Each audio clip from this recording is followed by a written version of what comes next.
nonsensical Kurt show. Life has granted me with a small snippet of time where I can record a video. Um, Things have been busy, needing to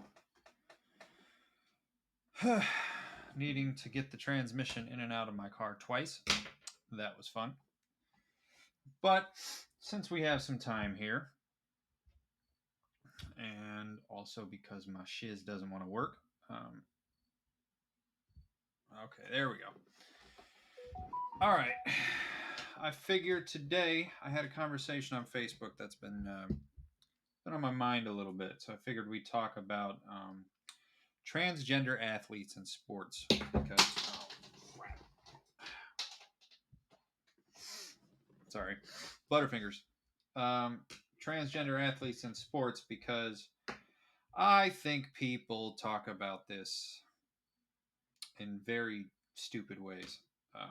Which doesn't make any sense to me because it's not that hard of a concept to get behind. Like even if you have some kind of like moral stance against like trans people in sports, there's so many layers to what is a reasonable thing to worry about and what isn't a reasonable thing to worry about. And then there's also the fact that worrying about trans athletes at all is kind of stupid because there's like four of them. I mean, obviously I'm exaggerating, but there's like no transgender athletes. They just don't exist in high enough numbers to even worry about changing rules for. Um, it, the people who get upset about it are just not thinking with their head.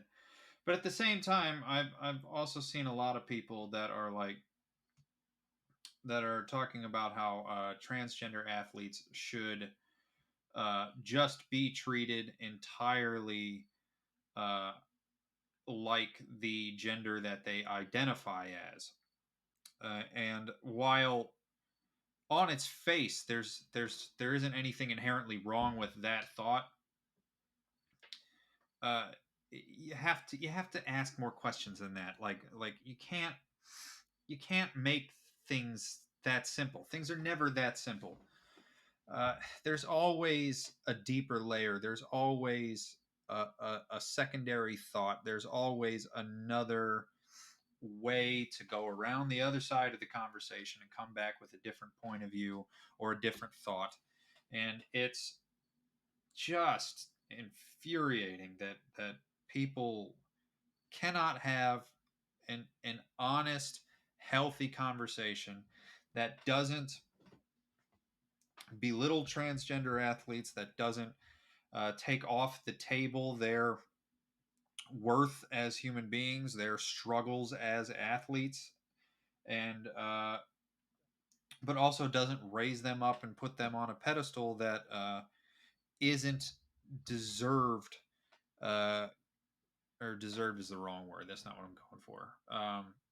Put them up on a pedestal that uh, removes them from the conversation of what is acceptable and what is not acceptable. You should never ever remove somebody from having conversations about what is acceptable and what isn't acceptable. What you should do is have those conversations honestly, and that's where it breaks down for a lot of people. And they're just not being honest with the situation. It's not always intentional. Some people literally just don't think about things at all. um, but there's a lot of dishonesty going around, and I mean intellectual dishonesty, not people are lying to you, although that does happen. But I mean specifically, like they're just not using their head. They're not thinking about what it is that they're saying, or what it is that, or what the implications of what they're saying are. So, um, saying that, let's get to some instances of things that seem simple, but when you look at them a little harder, you end up finding that it's not even remotely close to being simple. And I don't bring this up to compare transgender I don't bring any of these things up to compare transgender athletes to random other things that happen in life. I'm bringing it up just for the sake of the argument that things that seem simple, things that seem like they should be a just logical slam dunk, are not always logical slam dunks. If you just dig a little deeper, you go one step further down the line, you end up finding out that everything that you assumed about something is either not the complete story, or is just wrong. Just straight up wrong. So, let's start with a simple one. A simple one is what goes up must come down. Now, you've heard this your entire life. Everything you've ever experienced, unless you're a rocket designer or an astronaut, everything you've ever experienced in your entire life, you throw something up in the air, it comes down. But if you go a layer deeper, you realize that down is relative. What does down mean? Is down a defined direction that everybody accepts, or is it relative? Well, the answer is it's relative. Everybody's down is slightly different. If you're standing in the Falkland Islands at the very southern tip of South America, and then another person is standing in Svalbard, the farthest north town you can get to in the world, those two people have almost exact opposite ideas of what down is. If you draw a line straight down from each person, those lines are going to cross. They're going to intersect each other. It's going to come like this, and they're going to hit. Well, how can that be if they're both down? Well, the answer is down is relative. The answer is down only counts if you're stationary on an object with enough gravity to give you a defined direction of down, or you're you're accelerating hard enough in a given direction to indicate which direction would be down. And down is just defined as the direction that an object is pushing on you. I mean, essentially, that's what it is. The earth is pushing on your feet. If you lay down, the earth is pushing on your back. So you don't define down as being what's pushing on your feet. You define down as what is pushing upon you. And what is pushing upon you is the earth. Or in the case of a car accelerating forward, down becomes the earth pulling you down, but angled slightly towards the direction that the car is going. Down is no longer a perpendicular line to the ground through your body. If you accelerate laterally across the earth, the direction that down is changes. You can see this pretty easily. This is actually a fun video, but you can see this pretty easily if you go to, let's get on YouTube here. If I could spell. Let's get on YouTube here. We're going to look up balloon in moving van.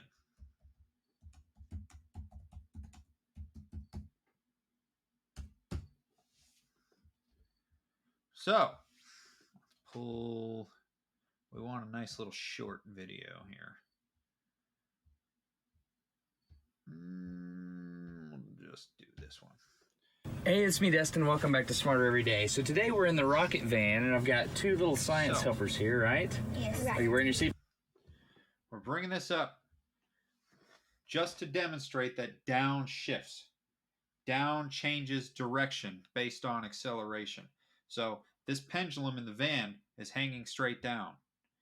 If you accelerate the reference frame, it doesn't point straight down anymore. Nothing about the direction towards the earth has changed. Just the acceleration has, and down shifts. Seatbelts? Yes, sir. Okay, we're going to do something pretty interesting. That's right. It's because I'm accelerating, right? Let's back up a little bit right So here. go. What do you think? 3, 2, 1, go. Yes. Which way is it going? My way. That's right. It's because I'm accelerating. Now, when you accelerate forward, a weight. This is how I'm going. This is what I mean by down changes. A weight in a van will move backwards relative to the direction of motion. Now, if we switch it up, later in this video, you'll see, if we switch it up,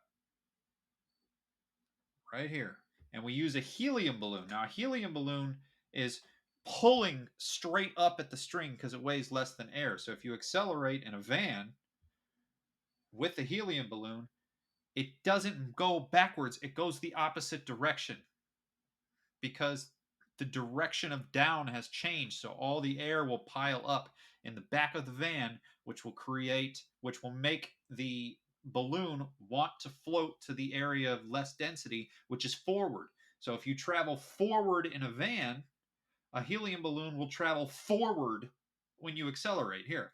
3, 2, 1, go. Wait a second. What just happened? See that? That right there is because the air in the van reorients itself to the new down, which is the force of gravity pushing up upon the van, pulling the van, or the van moving down towards the ground. That's the weight of gravity, plus the acceleration force of the van. You add those two vectors together and you get a diagonal line. That is the new down, and the balloon orients itself into the new down angle. So I bring this up because what comes up must come down is not universal. It is relative. If you ask some more questions, you start to get different answers. You start to find out that it's a little more complicated than you originally thought it was. So let's move on to a different one. Now, the next one I want to talk about is a phenomenon called quantum tunneling. Okay, so I bring it up because in your everyday life, if you stand directly next to a wall and reach your hand out and punch the wall, you're gonna hurt the wall. You're gonna hurt your hand. You're gonna embody every bit of Kyle that you have and leave a gigantic hole potentially in the wall. Now, this is how things behave in the normal world. If there's a wall in front of you, you can't get through it. It's a wall. What are you going to do? Run at it? What are you going to do? Run at it and hope that you just phase through it like the I can't remember. What's the one X-Men that runs through walls? I can't remember her name. Doesn't matter. Anyway, so in quantum tunneling, what happens is you have to throw out your idea that things have any kind of position at all. So let's bring up. Can everybody see that? You can see it. Okay, so let's take our little pencil here and see if we can draw. So a normal person or normal object, say this is space right here. This line is space. This line is space. Okay. This line is space. At any given time, an object, say a ball, will just exist in space. Here's its position, right there. It is 3 feet from the left side, 3 feet from the right side. Boom, that's where it is. With quantum particles, if we have to draw another line here, if this is space, at any given time, the position of the particle is not defined. You can't say it is anywhere. It doesn't exist in any particular position. What you do know about it is that it is likely to be under this curve. So you can see that it is, pardon my horrible drawing skills, but you can see that it is likely to be under this curve. So it is more likely to be, you know, a foot to the left or a foot to the right of this line. This is exaggerated. In reality, the distances are incredibly tiny. But just for the sake of argument, imagine it can be a foot to the left or a foot to the right. It's likely to be there. It's less likely to be 2 feet to the left or 2 feet to the right. It is less likely to end up over here. This is a probability. You are more often going to find it somewhere in here than you would find it somewhere out here. But there is a chance that it can be out here. There is a small chance that it can be out here. So if we draw some walls, let's go back a couple steps here. So if we draw some walls,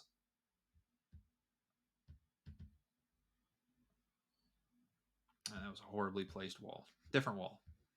Different wall. If we draw some walls, right? Here's two walls.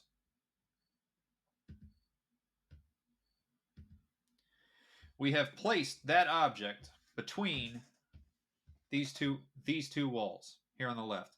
This object right here, this stick, is in between these two walls. So if it tries to move left or right, it hits a wall. This particle has the probability that it is between the walls is very high. Most of the probability is between the walls. But there's a little bit on either side that is outside the wall. And on occasion, just every once in a while, this particle will just show up on the other side of the wall. Just completely randomly. It follows the probability curve that it will end up out here. And it's rare that it will end up out here. But the closer and closer together you get those two walls next to where the particle is, the more likely it is for it to just pop into existence on the other side of the wall and just fuck off right out into space. And this sounds absurd. How does something, for all intents and purposes, just teleport to the other side of another thing? Like, how does that happen? Except we have built transistors for computers that are small enough that this effect happens. So when a computer is storing data, it's storing a small electric charge in a transistor or not storing a small electric charge in a transistor. And a small electric charge is just an electron. It's just a single electron sitting in a trap, basically. It's stuck there when there's charge in it. And there's no electron in there when there isn't a charge in it, right? But we have gotten so good at making really tiny transistors that this effect comes into play. And we can now build transistors small enough where your data will totally randomly just get corrupted because the transistor is so small. The walls that they're trying to hold the electron in are so close together that the electron has a halfway decent chance of just appearing on the other side of the transistor and just pissing off through the rest of the circuitry in the memory. And then your data is corrupted and it's ruined. This is a limit that we are reaching. This is a limit that we have run into in our manufacturing capabilities. It makes no sense on the large scale. But we've built things that don't work because of this effect. So you ask yourself, is a wall a wall? Is a barrier between you and whatever's on the other side of the wall, is it actually a wall? And the answer is It depends. Most of the time it's a wall, but occasionally, every once in a while, a wall just doesn't matter. And this is the effect called quantum tunneling. It's not even totally understood at the moment how that how this actually works. We have a theory that predicts that it will happen. We have a theory that predicts what will happen if it happens, but we don't have a theory that predicts what it is, how it works per se. And this is another example of don't make things simple when they're not simple. And don't assume things are set in stone and correct when if you just look a little deeper. Now, granted, figuring out quantum tunneling was really hard. You had to look real deep for that one. But still, point is, we looked deeper and we found out that that one of the basic things that we take for granted, a wall being a wall, is not actually always true. So, we'll do another one real quick. This will be the last one, and then we'll move on. The other one is there was a team of researchers. I forget where. It's been a long time since I saw this particular video. Let's get out of Microsoft Paint here. A team of researchers that I don't remember when. It's been a long time since I saw it, but they wrote a computer algorithm that could predict the movement of ants through a rainforest. They would like program the terrain of the rainforest into this computer, and it would predict the path that the ants would take. And then they would look at the ants and see how close the algorithm was. And the algorithm was fairly close on most instances. It really was pretty good. It was pretty good at predicting the movement of ants. Now, rainforests are incredibly chaotic systems, so obviously some things happen that you can't predict. But on the average, it was right more than it was wrong. Well, somebody got the idea to start applying this algorithm to city intersections where there were a lot of pedestrians, New York City, Tokyo. Um, and what they found was that this algorithm, essentially completely unchanged from just trying to predict the behavior of ants, nearly perfectly predicted the behavior of human beings in a crowd.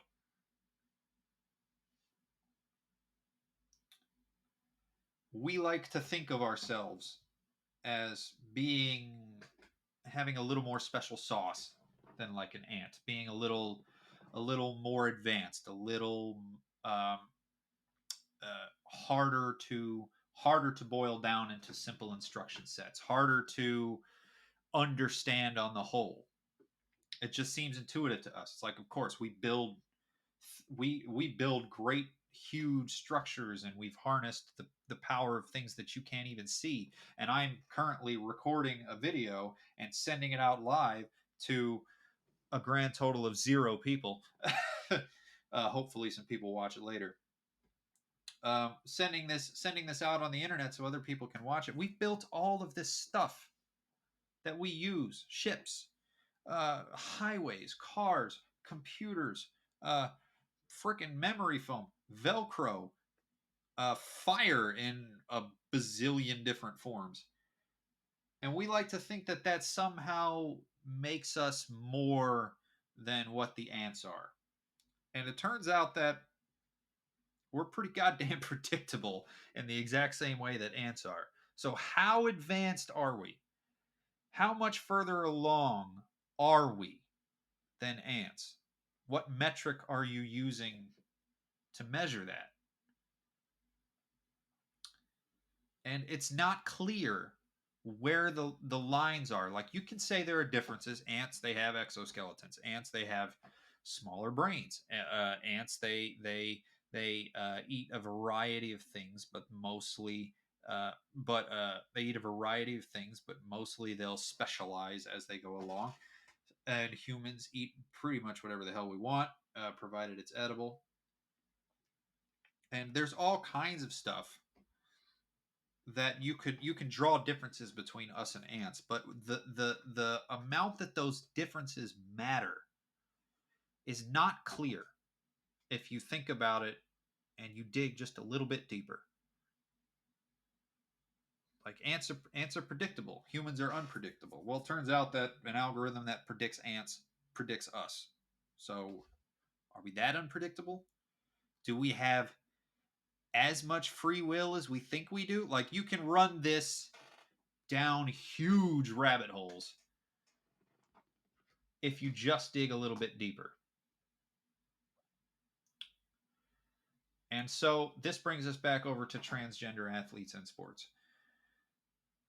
The same thing, the same mistake of assuming that something that we take for granted is the answer, or is just strictly the best way to do things, or we have learned everything that there is to learn about something. At no point in human existence have we applied this logic successfully. Every single time we think we have the answer, or we think that we're done, we either find out that we don't have the answer and there's more to learn, or we do have the answer and there's more to learn. There has never been a time where we have hit the bottom of that ocean. It's just not there. And we will more than likely never hit the bottom of that ocean. So, why would we apply the same logic, the same bad logic, to transgender athletes in sports? Broad strokes don't work. Unless you're talking statistics and you're trying to like make broad assumptions about things. But in the real world, broad strokes don't work. So we have to ask ourselves, where could the blind spots be? Where are the questions about transgender athletes that are obviously not solved if you think about it for a second? And I think a good one that we don't grapple with is, do we even need a separation of gender in sports? Now, before you think that before you think that I haven't thought this position through, I happen to think that there are a lot of sports out there that separating the genders does make sense. Because let's be honest, we have to be honest with ourselves. The bulk, just the raw bulk difference between men and women, um, makes it so certain things that we could do together as a mixed gender activity could end up being actually dangerous for some people, mainly women, mainly the smaller, less bulkier people that would play the sport. So football, for example, the amount of mass that a man can put on that is useful for absolutely spearing somebody on a football field is significantly higher than what the average woman can produce. The average woman can obviously get up to the same bulk, the same raw weight of a man, but a man is going to be able to put more of that weight into muscle mass, into power, into bone density. So it makes perfectly good sense from a safety standpoint to be like, women probably shouldn't play football with men. If women want to play football with women, I don't really see what the issue is with separating those two genders. Now, having said that, this is where transgender people come in. So, you have to ask yourself, is the physical disadvantages or advantages that you would have over your cisgender counterparts, a large enough gap that it would justify lumping you into a category with which you don't identify or just excluding you from the system completely. And the answer to this is we just don't know yet.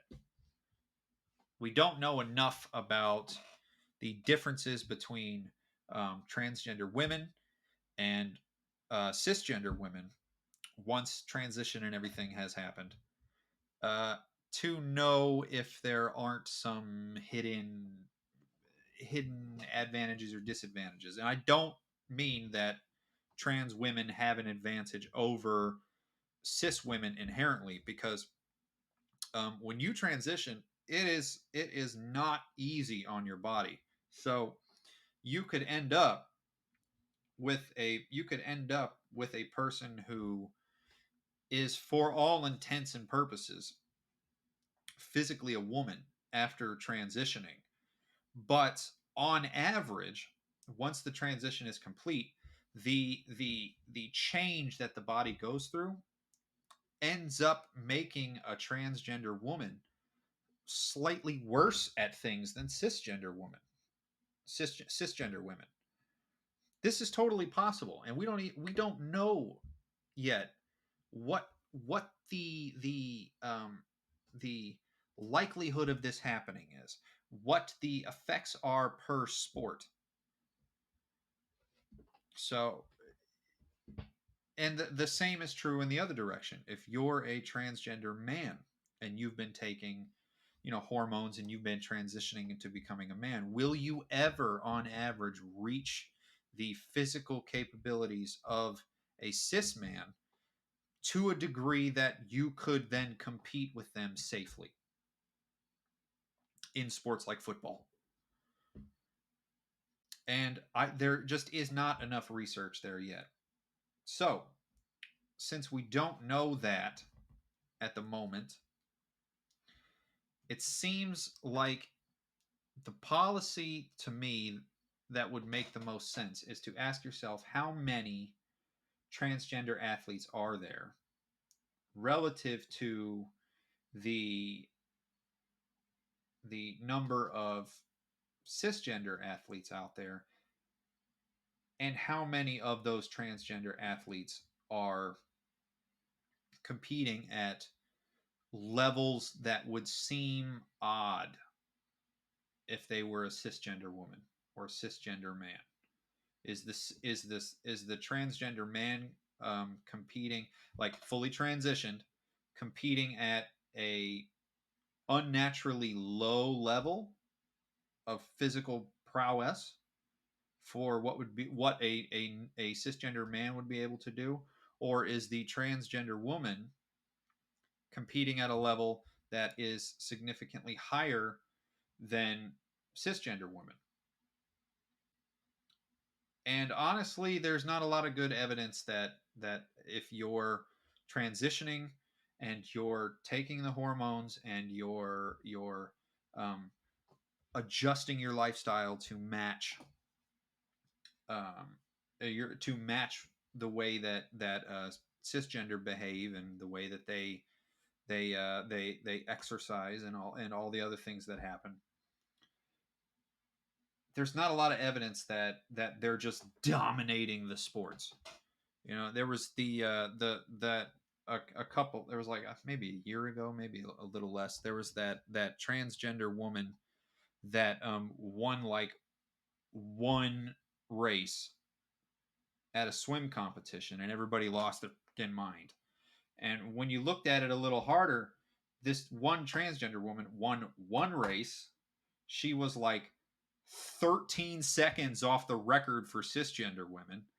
And she competed in 8 events and only won one, and only placed in a couple.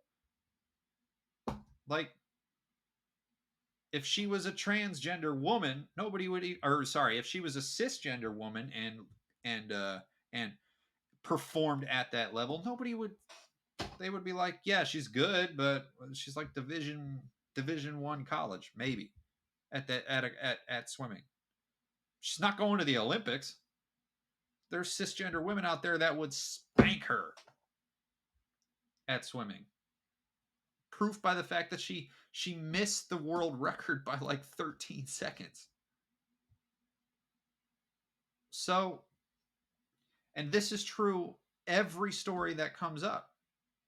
Every story I've seen, every story that or every researcher that I've seen that talks about transgender athletes in sports, they're like, look, there's not a lot of transgender athletes out there, and the ones that are out there don't outperform their counterparts or underperform versus their counterparts in any really meaningful way, except in some potential fringe cases. And we don't write our rules for sports on fringe cases.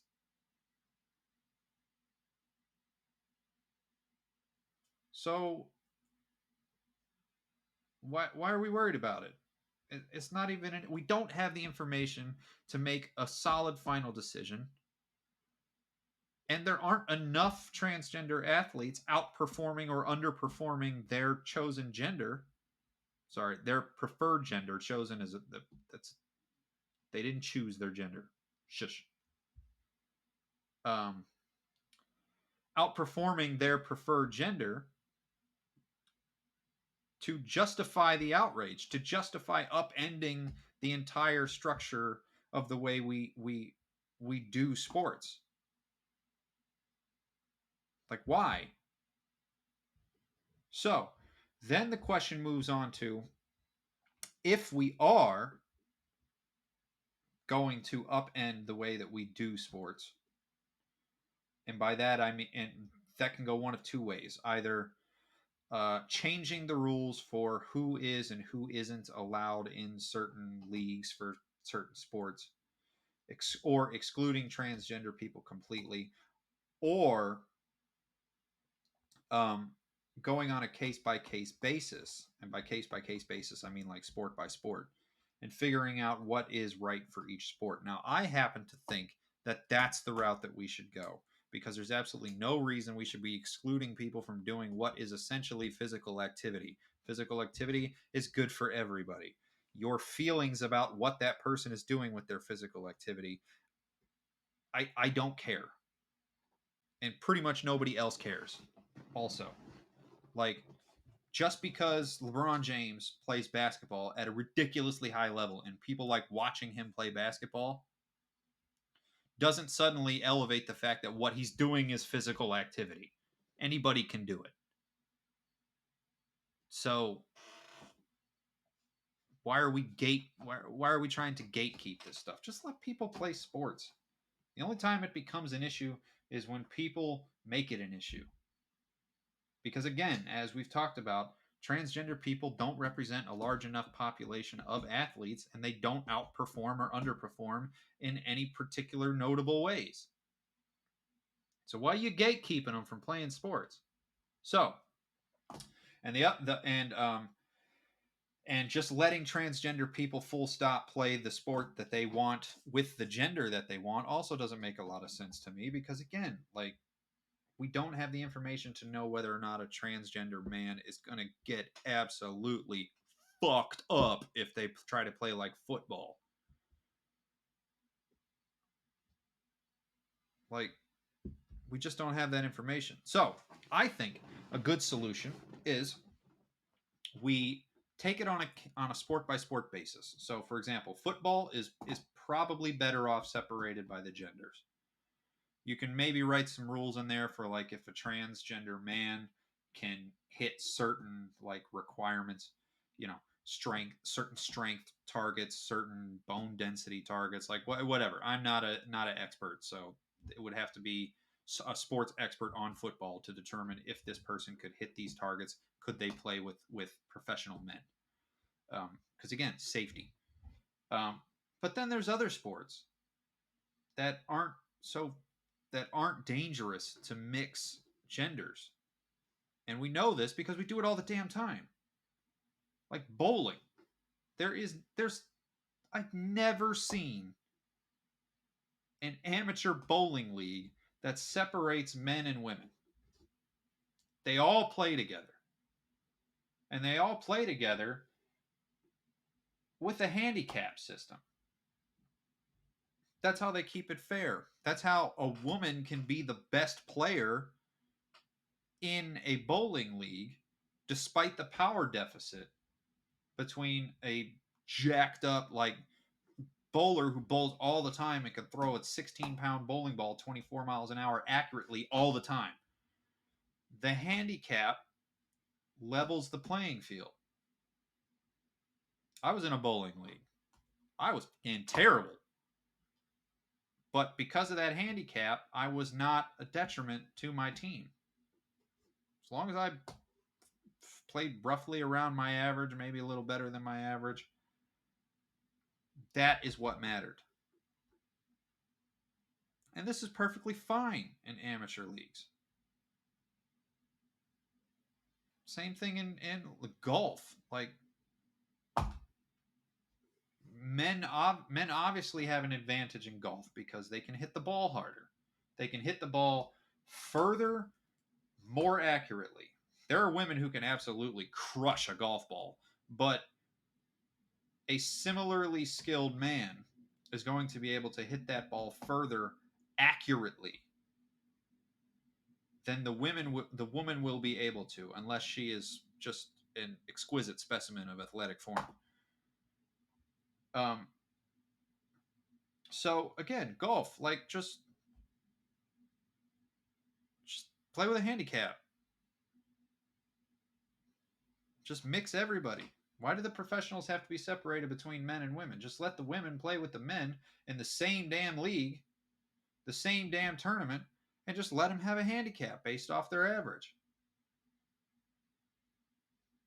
And if you say, "Oh, that's not fair," the raw numbers is what counts. Maybe have two prizes. You know, maybe for the bowling tournament, have a prize for who did the best with traditional scorekeeping and who did the best with the handicap. Maybe have two prizes. Do the same thing with golf. There's frisbee golf, same thing. Granted, frisbee golf isn't that big at the moment. It's getting bigger. It's a lot of fun. You should try it. But the same thing. There's all kinds of sports like this. There's all kinds of sports that you could reasonably um, degender. There's no reason to separate men and women. Just tweak the rules a little bit to take out the physical advantages. Because let's be honest, physical advantages are baked into sports. Like a lot of people don't like to think that, but there's a reason the average height in the NBA is like 6'8" or something like that.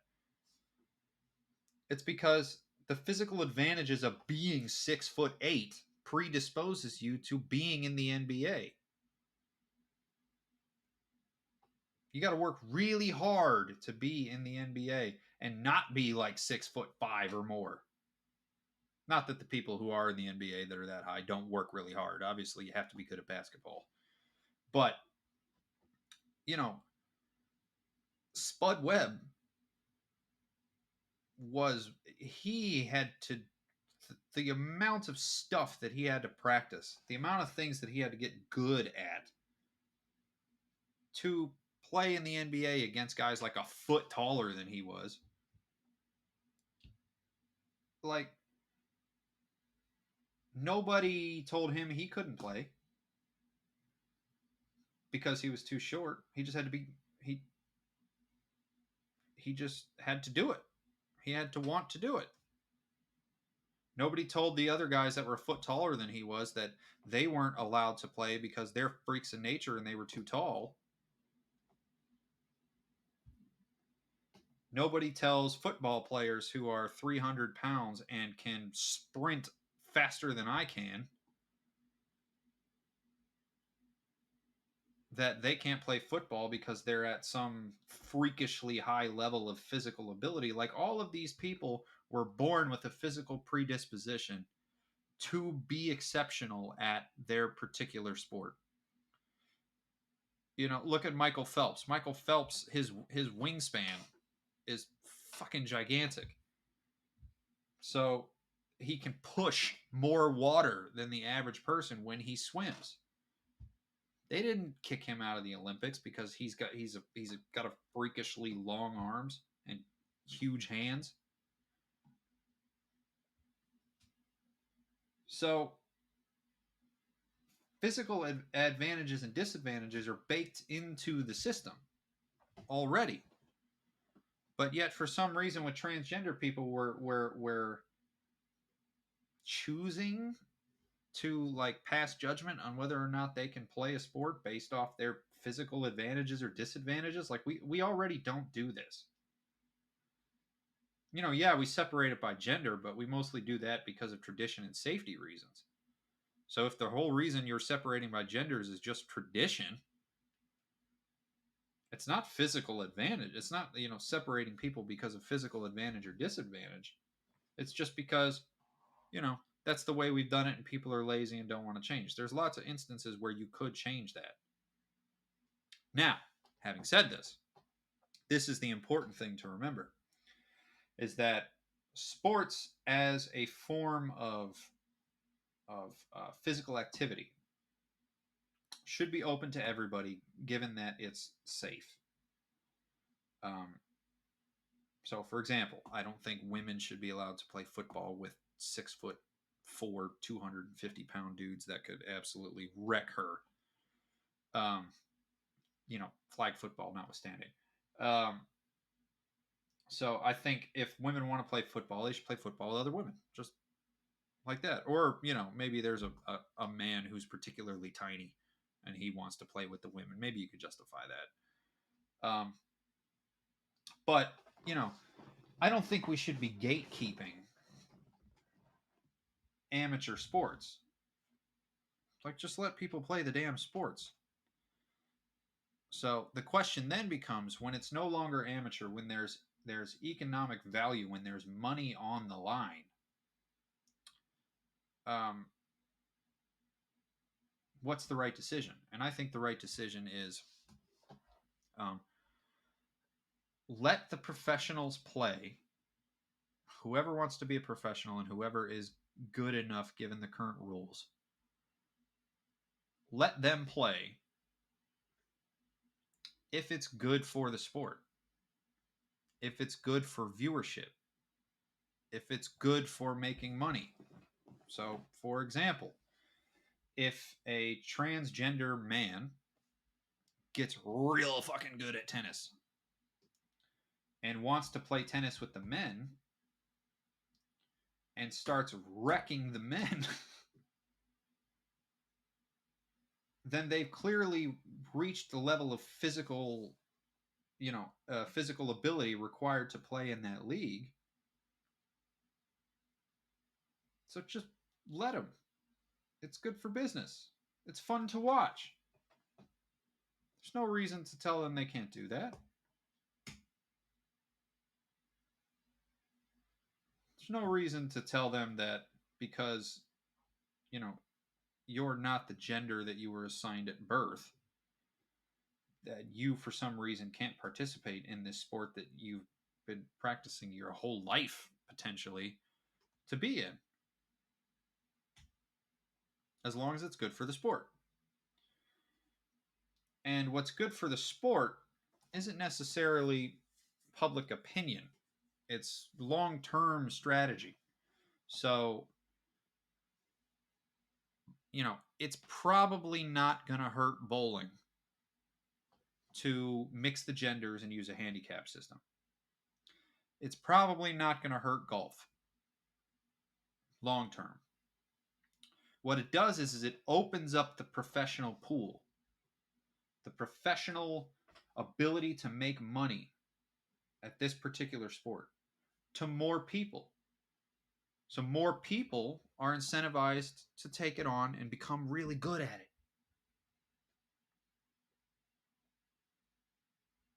And I don't think that's a bad thing. I don't think that's something we should be worried about. obviously there's a little bit of a chicken and an egg thing going on there because women have a NBA league, the WNBA, and the viewership on the WNBA is kind of hot ass, and you know you want viewers of the league, so that way you get advertisers, you get ticket sales, all that stuff. So then it becomes more competitive, and you can pay your athletes more, and this is how you end up with millions and millions of dollars being traded between athletes. And it hasn't happened for the WNBA yet, and this is a little bit of the chicken and the egg scenario that separating genders can get you into, where um, you need the viewers to make the money, um, but or you need the viewers to make the money, but you have to spend the money to get the viewers. So it's like, either the interest in the sport rises organically and then business comes in and takes it over, or it becomes a situation where the business pushes this sport in anticipation of making money. They think they can make it something, and the WNBA has had the issue of like feigning support for it. So the NBA is like, yes, we have the women's NBA. We are promoting women's sports. This is great news for women, and like, and but then at the end of the day, like, all of the highlight reels are all NBA games. They're all men. All the analysts are talking about the men. All the online chatter that isn't by the NBA is talking about the men. So in order for the women to get an equitable chance at having a well performing professional league, you got to put the money up front, and that hasn't happened yet. And viewers have not come over to the WNBA in large enough numbers to justify paying um, the women more. I think that's sad. You would like to think that there's a better way to do it, but this is the system we live in. It, I can't control it. You can't control it. And there's no incentive to pull money from the men's league because all the big name guys in sports are all already multimillionaires. So if the NBA is like, we're going to cut your salary by 25% so we can give it to the women, a lot of them guys are going to be like, I'll go open a car dealership then. Fuck off. That's happened before. I don't know what the percentage of professional athletes that would leave would be, but I would imagine it would be a decent amount because people want their money. So anyway, my point is transgender athletes are not something that you should be particularly worried about at this point in time. The questions around transgender athletes are not solved.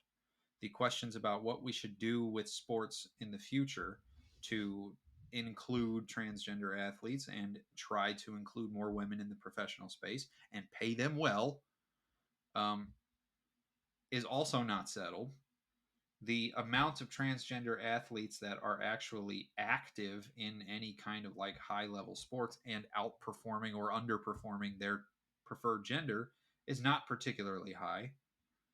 So all of this amounts to what is basically a giant nothing burger, and everybody should basically just admit you're not an expert, you don't know what is the best solution, and just shut up and let people live. If a transgender person wants to play a sport, as long as it's not dangerous, and as long as they're not clearly massively outperforming the pace set by other women, cisgender women, then who gives a shit? Who gives a shit? It doesn't matter. People are making it matter for some reason, probably because somebody told them to make it matter. It's the reason a lot of the older people that I know have the positions that they hold. It's not because they thought about anything. It's because somebody told them they should be pissed off about it, so they're pissed off about it. You ask them why, and they're like, and the answer they give you is something else that somebody else told them. It's never a thought of their own.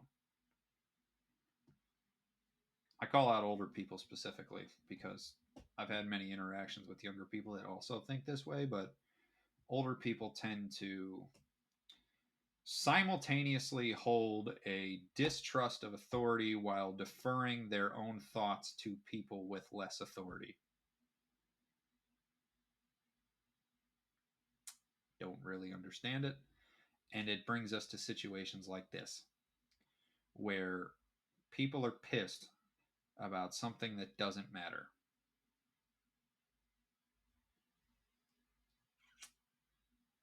It doesn't matter. Let people live the life that they want to live. It doesn't hurt you. Never will. It's never going to. So let it go. Worry about other things. There are actual, real problems. And transgender athletes and LGBT rights in general is not the thing that's going to affect your life. Your neighbors being gay doesn't matter. They're not breaking into your house. So do what the fuck you want in your house. Let them do what they want in their house.